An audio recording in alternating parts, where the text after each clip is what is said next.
Good morning, Clement. If you don't mind, my comment is to South Africa. South Africa, let me remind you that Paul Sullivan was instrumental in putting Radovan Krejcir behind bars. South Africa is a better place because of Paul Sullivan. The other thing South Africa is, what you aren't aware of is, and even though a policeman was badly beaten in 2005, so badly beaten he was declared brain dead, I, as a private individual, try to get to the bottom of who killed Sergeant Cobus Latsky. Paul Sullivan assisted me. He was approachable, friendly, and guided me in the posters that I put up around Edenville, laminated posters at my expense, and Paul Sullivan guided me and said, William, if we get any information, he'll investigate that story. And so that's the kind of person I know Paul Sullivan to be. Friendly, approachable, and no nonsense. Okay, William, I'm glad you had such a that kind of experience with him, and I don't take that away from you. Just know that that's not going to be the case with everybody else. There are people that he has threatened, for instance, who may not have that same approach to the relationship that they have shared. But I take it that from you, he was very helpful. I'm sure he's helped many other people. Didn't he fund? There was revealed like he funded some cases of a specific foundation. I don't remember if it was the Ahmad Kathrada Foundation, but I'll check that quickly for you. But speaking of Radovan Krejcir, where was it? Did I read that he apparently purchased the house of Radovan Krejcir? Paul Sullivan, as you say, who was instrumental in helping get Radovan Krejcir behind bars. And I know Radovan Krejcir. I reported about him when I was a young journalist. 8 years ago, I used to drive to court a lot during his trial. So I remember that case very well. The point is, he helped get Radovan Krejcir behind bars. And guess who bought Radovan Krejcir's Bedford View mansion for about 15 million rand in 2015? I don't know. I just think when you are involved in getting someone arrested, are you not conflicted a bit? Like maybe stay away from getting their property, because then questions are going to come around. What was your intention to getting this person behind bars beyond just caring about the rule of law? But also you're the first one to quickly go purchase the property of this person as soon as they're behind bars. I don't know what that means to you, but it sounds a bit weird to me. Godfrey, you are in Senton. What are your thoughts? Hi. Clement, how are you? Sharp. Go ahead, brother. My brother, I feel your sentiment. I would not be really comfortable to have someone like Paul Sullivan and being given types of positions that he has occupied in our country. First of all, it is explicitly wrong for someone like Paul Sullivan to be appointed as head of security of AXA. AXA forms part of the national key points. So I don't understand at what capacity or what kind of credentials does any person need to be occupying that kind of a seat. Also, being a foreigner, I feel like our security cluster is reactive than being a proactive way of doing things. There is no way a person can be occupying that kind of a position. And the generals are only questioning now as to who he is. Point number one, who funds Paul Sullivan's software that he has that can be able to investigate any person at the level where he can? Paul Sullivan, he's a civilian. He has not been given a top clearance, a secret service, or any form of such in this country. So who gave him the right to investigate, especially the generals?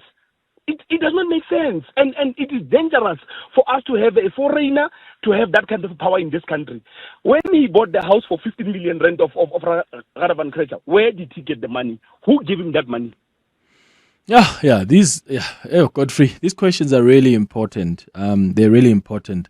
Thank you for your call in, Senton. I see, in fact, it wasn't the Ahmad Kathrada Foundation. It's the Helen Suzman Foundation. And in fact, just to give you some context there, the Helen Suzman Foundation dismissed Paul Sullivan's claim that he funded its legal efforts for former IPID head Robert McBride. Remember, this is a claim that Paul Sullivan made, that he financially backed the Helen Suzman's Foundation's legal efforts to support the former IPID head, Robert McBride, which isn't far-fetched if you think about it, because they were good buddies with Robert McBride. But the Helen Suzman Foundation has since said no, he didn't really fund that legal effort. But what they confirmed is that O'Sullivan did give them a 100,000 rand donation in 2019. But they said that it was general and not linked to any case. Clearly, this man thinks that maybe that 100,000 was actually the one that's linked to the case and was supposed to help the foundation in its efforts to fight that case in support of Robert McBride. More of your calls and WhatsApps after the latest and Eyewitness News headlines. And I do want to know if there are specific countries you would never visit because of the political situation. I'm getting some voice notes and tweets and WhatsApps. People are mentioning Dubai. Some people are mentioning Israel. Some people are mentioning the United States of America. What is the one country that, or maybe you have actually visited a country where there is just political turmoil, the political situation is quite tumultuous, and you had a good experience, or maybe not a good experience? Please, I'd like to hear your experiences. Good morning, Clement. Clement, I do consider the countries that I visit. For example, I can't visit Israel, no matter how someone can sell it to me. I will never ever visit Israel, and I'm even having problem when I talk to some Christian community, being a Christian, that I don't understand. Are they naive enough to understand that country of Israel there was formed in 1948, and this perpetuate going to Israel and believing that is the one in the Bible, and it's very surprising to me. So I can't visit Israel, and then I'm surprised this guy was visiting South Africa under the apartheid government. It means that he has validated apartheid, and he actually liked what was happening in South Africa. Walter in Pretoria. Good morning, Clement. I hope you're well. I would never see myself going to America. That place scares me to death. I can't imagine just walking innocently and someone decides today I'm going to play with a gun and shoots me. I mean, yeah, that for me is the scariest place in the world. Thank you. Bye. Yeah, that's really a real fear. And I mean, that's just political violence, right? Because you know what the numbers look like in America, especially if you're someone of color. And then there's also concerns about ICE. Like ICE agents they've been in Minnesota, but they're going to be, and some are in other states. So I know of friends who live in America who are South African, who are actually concerned, One of them is now, officially a citizen in America. Another one has recently just gone there about a couple of months ago to start work. They just don't know what's going to happen the next day when they wake up, because the president of the US may just decide to take a decision that affects them. So, yeah, at least you're thinking about a holiday and not wanting to go there. Spare thought for some people whose livelihoods are dependent on them being there. They're there to work, and they just don't know if they'll ever have a job the next day, because Trump could decide anything, anytime. Hi, Clement. Letabo here from Centurion. I definitely consider the political situation before I decide to spend my money in a country. There are certain countries that I know I will definitely not visit. Israel is one of them. Dubai is one of them. I can lay over in Dubai, but I will never go and visit because of what's happening. I'm never going to the US until Trump is out. So yes, if I learn about political instability or a stance that a country has taken, then I use my free will to not visit until things change. I am not about to spend my hard-earned money on a country that infringes on the rights of others. Yeah, and look, it's of course your choice on where you want to spend your money. But what I know for sure is that even during apartheid here, there are people who chose not to come to this country, especially those who really were not happy with the political situation on the ground, who were staunch anti-racists, which is what Paul Sullivan claims to be, right? I mean, that's a strong adjective to use, no? That's quite a strong word to use. Staunch anti-racist. I mean, staunch anti-racists, I'm sure we're taking different positions in the 80s or the 70s at the height of apartheid here. They didn't think, oh, I'm a staunch anti-racist, but let me go and spend my money on that country that is so racist against black people. On the WhatsApp line, Anonymous says, Clement, O'Sullivan bought that house, Rhoda van Krecha, at next to nothing, as the case is with distressed sales of property. The house became virtually unsellable because of the clout it was under at the time. He has now put it on the market again as a form of distancing himself from the backlash it has brought him. If you spend your life impressing yourself as a self-designed corruption buster, optics do matter when we hold your integrity to the light, like when we check the money. I agree with that, which is why I'm saying I find it suspicious that you are going to be part of investigations against Clement, and as soon as Clement gets to jail, and thank you for your efforts for that, but as soon as Clement gets to jail, and guess who buys Clement's house? At, as this listener claims, next to nothing. 15 million rand mansion in Bedford View. Who buys it? The same person who helped investigators put me in jail? I mean, find another house. Optics do matter. You don't want people to think, oh, did he have other ulterior motives? Whether the person who's in jail was corrupt or not and deserves to be there. What are you doing? Semi, you're in Centurion. Hi. Good morning, Clement. Sure. So Sullivan is a dishonest person. He claims he didn't know that there was apartheid in South Africa, that black people are being oppressed. But he was friends with the people within government, and one of the people who wrote the letter pleading for him to be granted immigration. Hello? Yeah, we're listening. They said that he will be of great use to the white community. And then he claimed that no, he himself wasn't holding this stance that he will be of great use to the white community. But if you are friends with people in government, Clement, how then are you going to say that you didn't know what was happening in that country? I mean, say like if you are friends with, say like Donald Trump, you will not claim to say no. I don't know what's happening in America. You will know because you are friends with people in government. So, the guy is just saying he came there. He went to that commission thinking that no. Oh, did we just lose that call? Okay, just dropped there. But I think we got the essence of it. You believe that he's lying. He must have known about what was happening in South Africa at the time. More of your WhatsApps. Hi, this is Mo.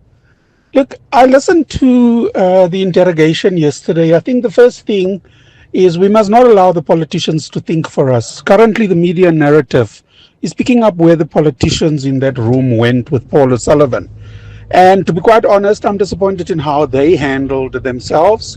They have actually put Paul O'Sullivan on trial. They have asked him all sorts of questions, and it sounded very much like they were trying to discredit him. Now, it's one thing to say, I don't like the guy for what he stands for, or for the fact that he didn't want to come to this committee, but I think they wasted 3/4 of the day trying to interrogate and discredit Paul Sullivan rather than allow him to lead evidence and help them with the inquiry. Thank you. So, what I'm looking forward to is when Brown Mokgotsi appears. I wonder if you're going to have the same approach. Like, I wonder if you're going to criticize members of parliament and say they're treating him like it's a kangaroo court. So let's be consistent and fair. I take your point. In fact, I interviewed the chair of the of that ad hoc committee last night on SABC, and I asked him, "But have you guys actually afforded him the respect?" Right? I've asked him that because Paulo Sullivan believes he's not being respected. He believes he's just being interrogated and not given a chance to really tell his side of the story. So I have asked that because it's a concern he's raised. But what I'm saying is, and if history is anything to go by, we are very selective with our expectations of how Nhlanhla or the ad hoc committee must do its work. So when Brown Mokgotsi appears, which is going to be soon, and he is being asked these questions also about his background and that may be antagonistic, I wonder if you will also send a voice note and say, I think he's being treated unfairly. The MPs are unfair. I wonder. Morning, Clement. I feel like if you compare the quality of interrogation in Nhlanhla versus the ad hoc, you'd notice a very distinct distinction between the two. Nhlanhla is more direct, thorough, incisive. Why? I think the parliamentarians, I don't know if they're grandstanding or trying to outshine one another. They often waste critical time on very flimsy issues that sidetrack them instead of, Dudley James just wants to waste time on issues that are not necessary. Malema, as much as his intervention is often welcomed, but I think the parliamentarians often just get easily sidetracked. I'll wait for Sullivan when he appears at Nhlanhla. I think there we can get more from him. Prince, in Bedford View. Yeah, Prince, I'm not sure if, is he meant to be at the Nhlanhla Commission? I don't know if he's on the list of witnesses there. I doubt it, highly doubt it, because remember how he ended up being mentioned was at the Ad Hoc Committee. And he was being mentioned by people who are appearing before the Ad Hoc Committee. He wasn't implicated at the Nhlanhla Commission, if I've got that correctly. But yeah, Prince, the Ad Hoc Committee is a political process. Of course, members of parliament are going to grandstand in that process, but that doesn't mean that then the work that they do is dismissed. It's still important work. In fact, we have had a conversation on the open line before about which of the two, Nhlanhla and the Ad Hoc Committee, should be given more priority. And the argument at the time was that Nhlanhla, for instance, they've got capacity to investigate. So which is why, the witnesses are always crumbling there because there's a strong legal team behind the evidence leaders at the Nhlanhla Commission. So by the time you are there, you better have your story checked. Whereas at the Ad Hoc Committee, of course, members of parliament will grandstand, which is why you would see certain political party like remember Julius wasn't there when Shadrach appeared.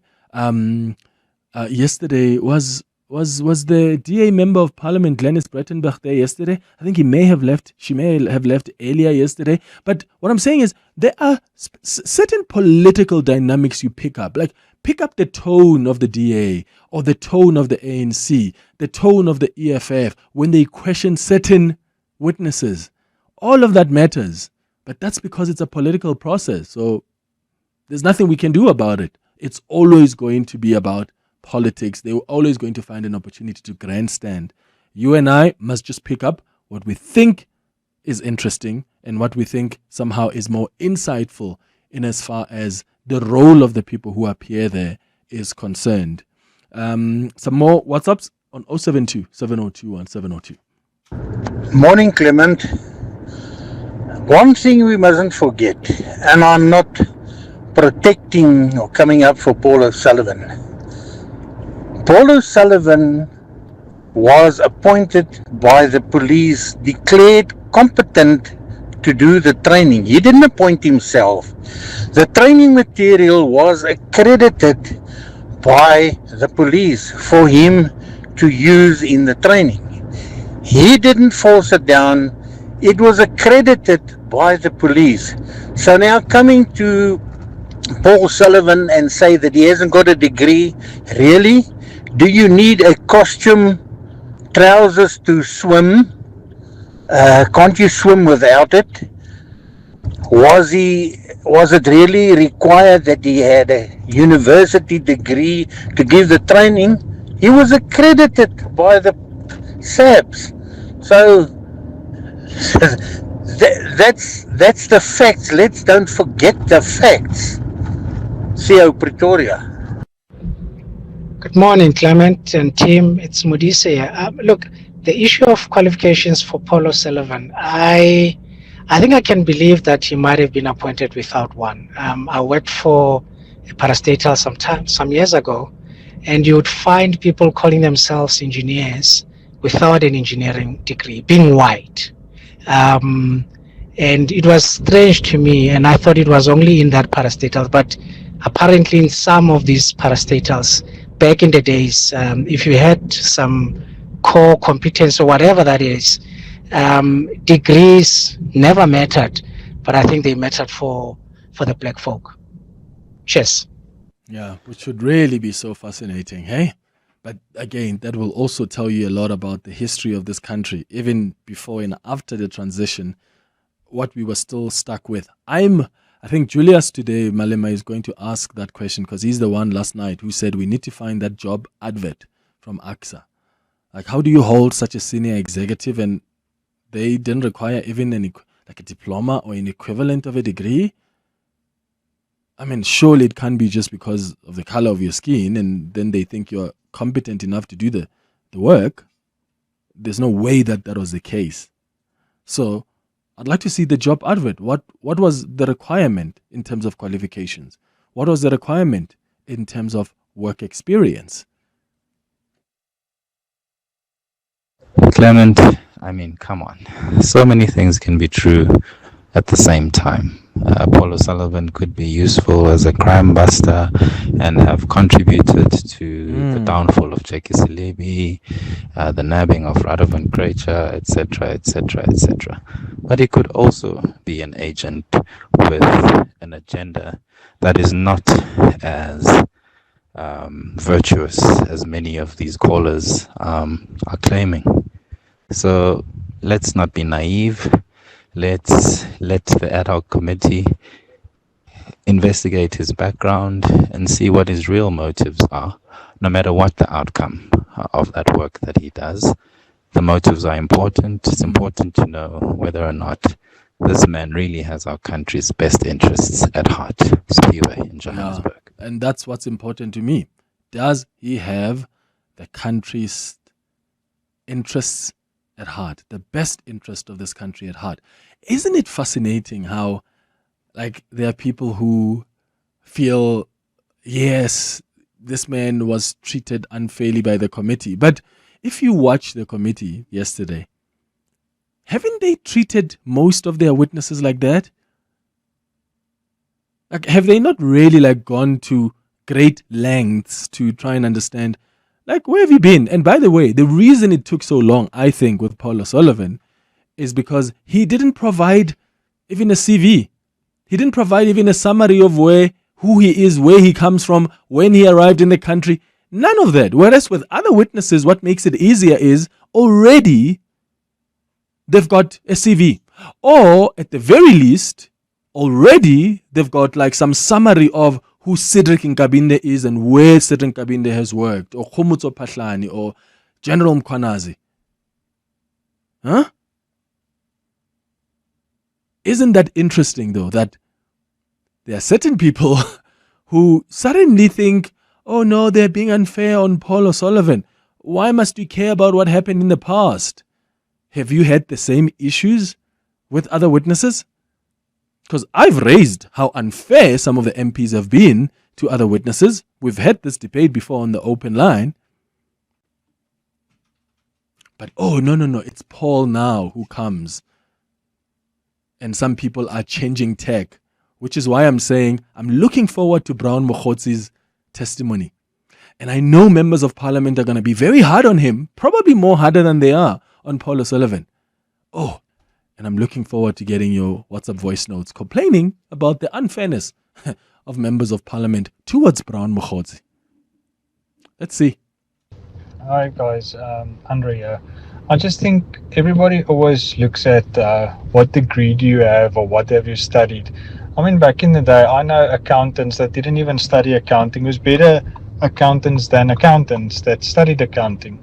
So I think it's what you want to do and what you want to achieve. I mean, how do you study to become a private investigator? It's something that you want to do. You want to find perpetrators. You want to get to the bottom and solve the riddles. I think it's a mindset. You want to do what you want to do.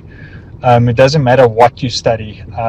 If you study something just to have a salary and just go sit in an office and do your job and get a salary at the end of the month, then your studying didn't matter at all.